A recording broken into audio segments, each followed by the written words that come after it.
इस कहानी के लेखक संतोष कुमार जी हैं। विवाह एक पवित्र बंधन भाग 2। अभी तक आपने जाना नायरा और अयान दोनों 7वीं क्लास में पढ़ते हैं। अयान नायरा से 2 साल बड़ा है और दोनों के घर साथ में ही हैं। दोनों बहुत अच्छे दोस्त हैं। समय बीतने के साथ साथ दोनों बड़े हो जाते हैं, लेकिन उनकी दोस्ती वैसे ही रहती है। अब दोनों एक दूसरे को पसंद भी करने लगते हैं। कॉलेज पूरा होने के बाद नायरा ने प्राइवेट स्कूल में जॉब पकड़ ली है और अयान को भी एक छोटी सी जॉब मिल गई है। एक दिन अयान जब ऑफिस से घर आ रहा था तो उसे वैभव सड़क पर घायल हालत में मिला, जिसे लेकर वह अपने घर आ गया। घर आकर उसकी मम्मी ने वैभव की खूब सेवा की। वहीं वैभव की मुलाकात नायरा से हुई और वैभव को पहली नज़र में ही नायरा से प्यार हो गया। अब वैभव और अयान दोनों अच्छे दोस्त बन गए थे। वैभव एक रईस परिवार से ताल्लुकात रखता था। जब नायरा वैभव को अयान समझकर उसके सिर पर हाथ फेर कर पूछती है कि क्या हुआ, तुम्हें चोट कैसे लगी, तो वैभव जब अपने मुंह से हाथ हटाता है, नायरा घबरा जाती है। घबरा कर जैसे ही वो खड़ी होती है, उसके दुपट्टे में उसकी घड़ी अटक जाती है। घड़ी दुपट्टे से ना छूटने पर वैभव घड़ी को खोल देता है और वह उसके दुपट्टे में ही अटकी रह जाती है। फिर नायरा सीधी अपने घर आ जाती है। अब आगे। नायरा अपने घर आकर सीधे अपने कमरे में आ गई और अपनी सांसों को संयत किया। फिर कुछ देर बाद अयान को मैसेज किया, क्या कर रहे हो? फिर थोड़ी देर तक अयान के रिप्लाई करने का इंतज़ार किया, पर शायद अयान कुछ ज़्यादा ही बिजी था।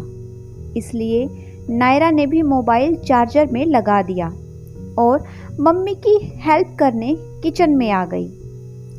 थोड़ी थोड़ी देर में नायरा कभी मोबाइल तो कभी दरवाजे की ओर ध्यान लगा रही थी, पर अयान जाने कहाँ गायब था। सुबह से शाम हो गई थी। अब नायरा को खुद पर गुस्सा भी आने लगा था। वो सोचने लगी, मैं ही पागल हूँ जो उससे इतना प्यार करती हूँ और एक अयान है जिसे मेरी कोई फिक्र ही नहीं है। अब वो फ़ोन भी करेगा तो मुझे उससे बात ही नहीं करनी। और ये सोचकर नायरा ने अपना मोबाइल साइलेंट मोड पर कर दिया। पूरे दिन अयान बिजी था। कभी डॉक्टर का आकर वैभव को देखना, फिर मार्केट से दवाइयाँ खरीदने जाना, और जब वो कुछ देर फ्री बैठा तो थोड़ी देर नायरा से बात कर लूं, ये उसने सोचा। तो उसने देखा कि मोबाइल चार्ज ही नहीं है और फिर जब दोबारा ध्यान आया तो नायरा को कॉल करने लगा, पर अब नायरा फ़ोन उठा ही नहीं रही थी।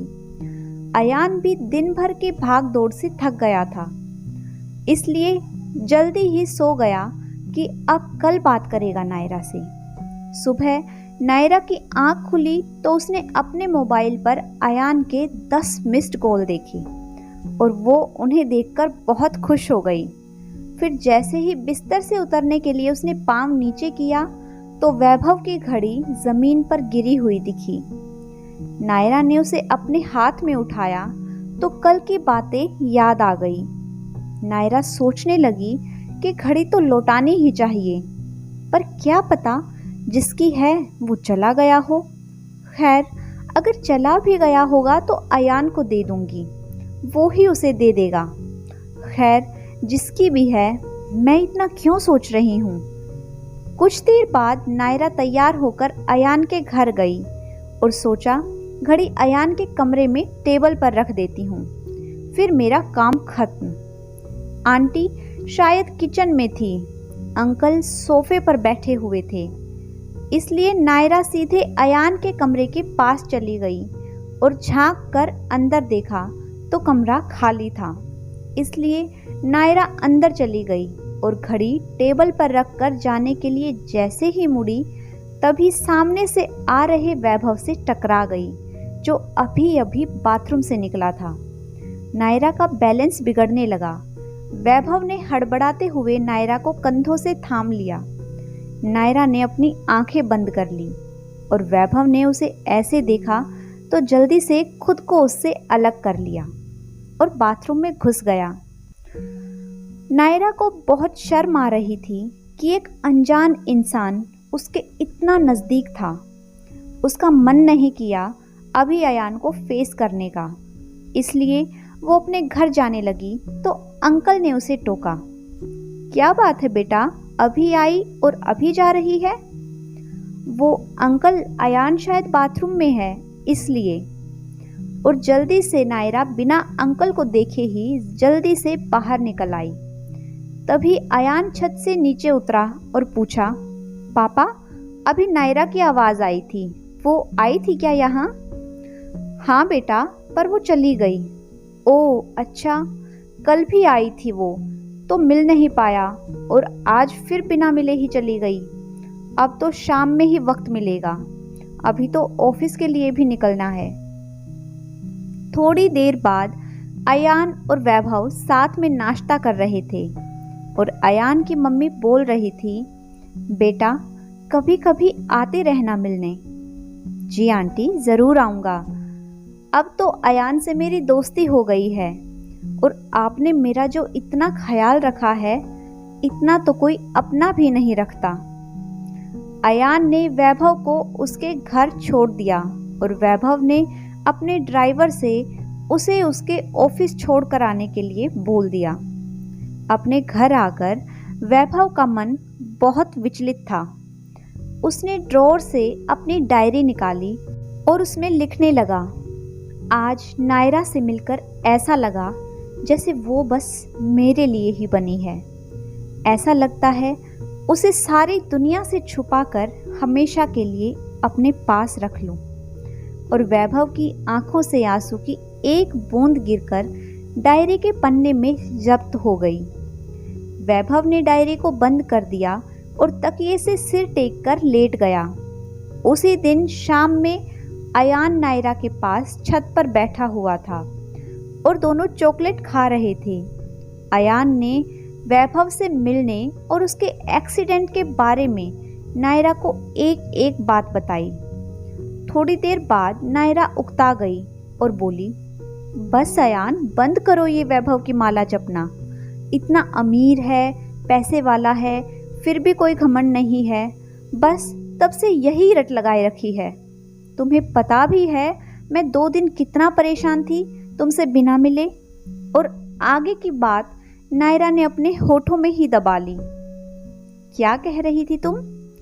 अयान ने नायरा का हाथ अपने हाथ में लेते हुए कहा। नायरा ने शर्मा कर अपनी नजरें झुका ली। अयान ने कुछ कहना चाहा कि नायरा की मम्मी ने आवाज लगाई, नायरा, पकोड़े बना दिए हैं, आकर ले जाओ बेटा। जी मम्मी, आती हूँ, नायरा ने कहा और अयान से अपना हाथ छुड़ाकर नीचे चली गई। फिर अयान भी नायरा के पीछे पीछे नीचे उतर आया। 2 दिन बाद वैभव के पापा मम्मी आ गए थे और वैभव की मम्मी अपने बेटे की चोट देखकर परेशान हो गई। अरे मम्मी, मामूली सी चोट है, आप क्यों चिंता कर रही हैं? फिर वैभव ने अयान के बारे में अपनी मम्मी को बताया और उसकी मम्मी के बारे में भी कि उन्होंने मेरा बहुत ध्यान रखा। वैभव नहाने गया था जब उसकी मम्मी उसके कमरे में आई और बेड की चादर ठीक करने लगी थी कि उनकी नज़र बेड पर पड़ी डायरी पर गई। कुछ सोचकर वो डायरी पढ़ने लगी। शाम में उन्होंने वैभव के पापा को वैभव की डायरी में लिखी बात बताई। थोड़ी देर बाद वैभव घर आया तो दोनों ने उसे अपने पास बुलाया और कहा, बेटा, हम दोनों अयान और उसकी फैमिली से मिलना चाहते हैं। हाँ मम्मी, मैं भी चाहता हूँ कि आप उनसे मिलो। चलिए ना, अभी चलते हैं। अभी तो बस 5 ही बजे हैं। वैभव मन में सोच रहा था कि क्या पता नायरा से मुलाकात हो जाए, इसलिए वो जल्दी से जाना चाहता था कि क्या पता ज़्यादा शाम हो गई तो नायरा से मुलाकात ना हो पाए। 1 घंटे बाद वैभव अपने मम्मी पापा के साथ अयान के घर में अयान के मम्मी पापा के साथ बैठकर बातें कर रहा था। सब साथ में चाय नाश्ता कर रहे थे, लेकिन वैभव की नजरें तो बस नायरा को ही ढूंढने में लगी हुई थी। तभी अयान और नायरा दोनों साथ साथ अंदर आए। वैभव ने नायरा को देखा तो थोड़ी देर पलकें झुकाना ही भूल गया। वो ब्लैक रंग के सूट में बेहद ही खूबसूरत लग रही थी। साथ में उसने माथे पर छोटी सी काली बिंदी भी लगाई हुई थी। वैभव ने जब उसे देखा तो उसका दिल जोर जोर से धड़कने लगा था।